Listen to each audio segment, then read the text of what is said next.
Olá, pessoal. Bem-vindos a mais uma videoaula de controle de processos, QM 9720. Nesta videoaula, nós iremos dar continuidade ao estudo do comportamento dinâmico de sistemas. Nós já estudamos anteriormente sistemas de primeira ordem e caracterizamos esses sistemas como sistemas com capacidade de armazenamento de massa e energia, e também sistemas resistentes, né, ao fluxo de massa, energia e momento. Então, o que que acontece? Eu tenho aí os sistemas que nós conhecemos de sistemas de atraso de primeira ordem. Hoje nós iremos estudar os sistemas de segunda ordem. Assim como os sistemas de primeira ordem, que são definidos por uma equação diferencial de primeira ordem, os sistemas de segunda ordem eles são definidos por uma equação diferencial de segunda ordem. Então, de forma genérica, né, nós temos a equação aqui diferencial de segunda ordem, onde nós temos as constantes A0, ou A2, A1, A0 e a função, o constante B e a função f de t, tá bem? Onde o y de t é a saída e o f de t é a entrada do meu sistema, tá? Nós vamos fazer a mesma análise, né, que nós fizemos lá para o sistema de primeira ordem, a respeito dessas constantes que estão aí nos termos da equação diferencial. Tá? Vamos ali, ó, quando nós tivermos, então, o A0 diferente de zero, tá? Nós ficaremos com a equação diferencial da seguinte forma: tal ao quadrado, dx, na verdade aqui é dy dt, tá? Desculpa aqui, dy dt, mais 2 que se tal, dy dt, mais y igual a kpf, tá? Só mudando aqui, então não é dx, é dy. Acabei digitando equivocadamente aqui, né, trocando o y pelo x. Tá? Onde, então, tal ao quadrado é A2 sobre A0, 2 que se tal é igual a 1 sobre A0, e kp b sobre A0. Então, veja, lá no sistema de primeira ordem, nós tínhamos, então, os dois parâmetros que caracterizavam o sistema de primeira ordem como sendo o tal P, que era a constante de tempo, e o Kp, que era a constante de ganho. Agora, nós temos três variáveis. Tá? Quando eu estou trabalhando no sistema de segunda ordem, nós temos três variáveis, né? O tal ao quadrado, 2 que se tal, daí é que se, né, que entrou agora, e o Kp é a constante de ganho mesmo. Então, começando aí pela constante de ganho, né, não muda nada, tá?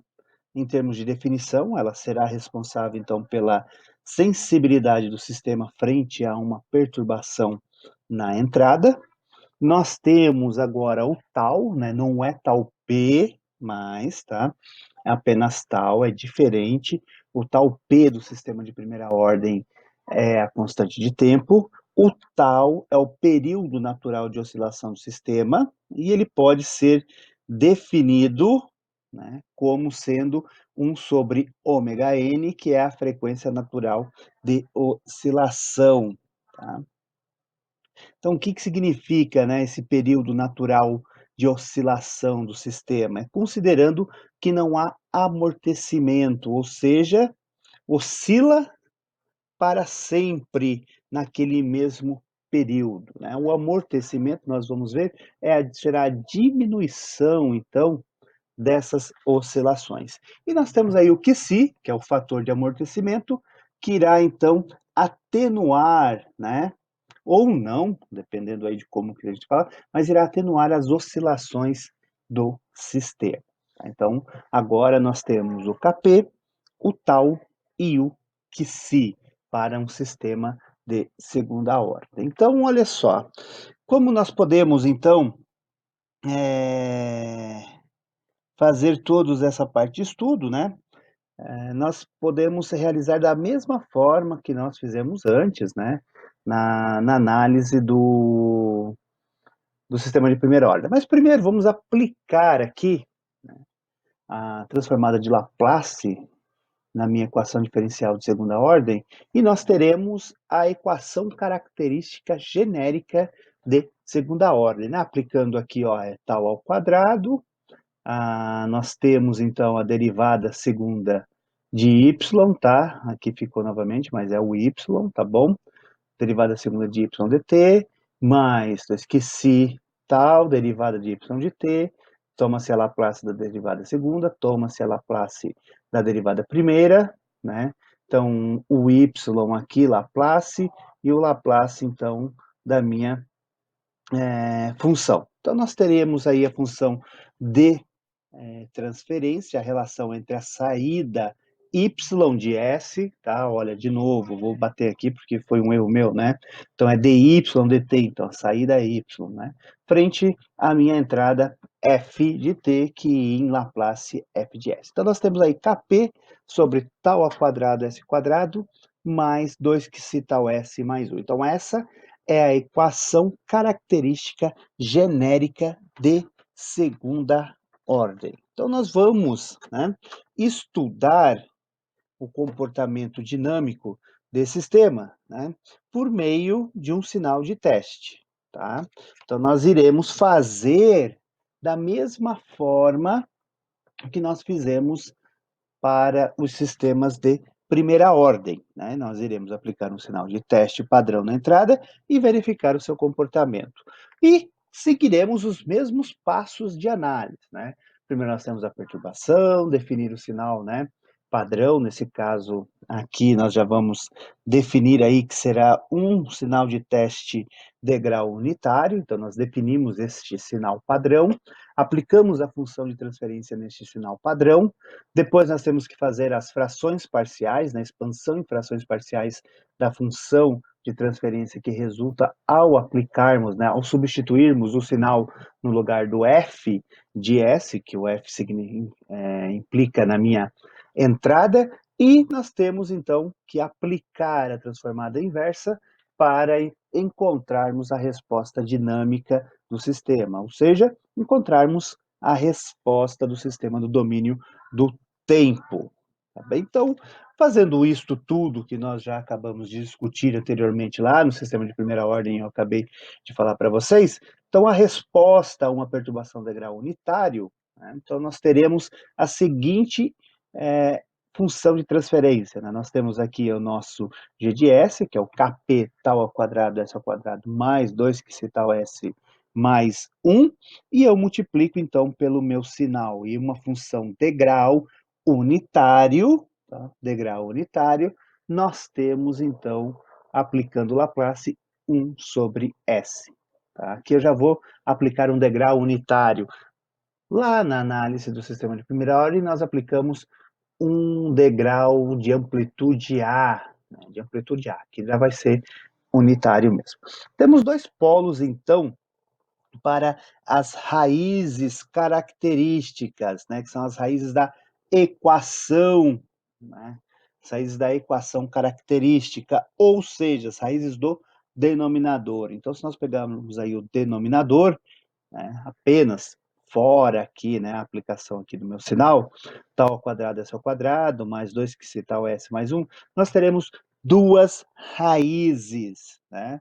Nós teremos, então, P1 que se tal mais raiz quadrada de que se ao quadrado menos 1 sobre tal, e P2 que se tal menos raiz quadrada de que se ao quadrado menos 1 tal. Então, nós temos aí raízes complexas, né? Nós temos raízes complexas e distintas, tá bem? Para trabalharmos. Então, como nós temos esses polos, né? Aí complexos e distintos, basicamente o comportamento irá depender da localização do polo no plano S, tá? Então aqui genérico, né, de uma forma genérica, né, como já mostramos anteriormente quando estudamos a influência dos polos, né, de uma função de transferência no sistema, nós sabemos que quando nós temos os nossos nossas raízes, né, complexas, nós teremos um sistema oscilatório. Então, como, né, temos os polos que dependem do fator de amortecimento. Por que depende do fator de amortecimento? Porque nós vimos aqui, que eu só vou voltar, a raiz está em função do fator de amortecimento que se. Tá? Como nós temos os polos dependentes, então, desse fator de amortecimento e o período de oscilação tal, né, dependendo dos valores, principalmente, é claro, do psi, podemos ter comportamentos diferentes desta função de transferência. Tá bom? Então, basicamente, né, a forma ou o comportamento irá depender da localização desses polos. Tá? Então, aqui a equação, né, quando eu substituo lá os meus polos, aqui as minhas raízes na minha equação, né, já aplicando 1 sobre S, então eu tenho S menos P1, S menos P2 e Kp sobre tal ao quadrado. Então, isso aqui, tratando de uma forma genérica, né, nós teremos, então, um sistema oscilatório aqui, quando eu tenho raízes complexas, tá? Porém, essas raízes complexas vai depender do valor de amortecimento que se. Então, agora nós iremos tratar matematicamente este comportamento. Então, nós teremos três situações. Tá? Então, o primeiro caso é o que se sendo maior que 1. Tá? Então, se o que se é maior que 1, nós teremos duas raízes reais e distintas, tá bom? Então, aqui, ó, se isso aqui é maior que 1, então eu tenho aqui uma raiz quadrada de um número positivo, né? Maior que 1, um número positivo, então nós teremos duas raízes reais e distintas. Esta resposta será conhecida como resposta superamortecida, tá bem? Superamortecida. E nós teremos, então, olha só, quando que se igual a S, nós teremos, então, as raízes reais, tá? Nós teremos aqui raízes reais e distintas. Lembrando que o eixo Y é o eixo imaginário e o eixo sigma aqui do plano S é o eixo real, tá bem? Então, como nós temos aqui, tá, raízes reais apenas, nós teremos um sistema sem oscilação. Tá? Nós teremos um sistema sem oscilação, conhecido como resposta superamortecida. Então, quanto maior o fator de amortecimento, esse que se, mais lenta é a resposta do sistema. Tá bem? Como encontrar, então, a dinâmica aí do sistema? Eu aplico, né?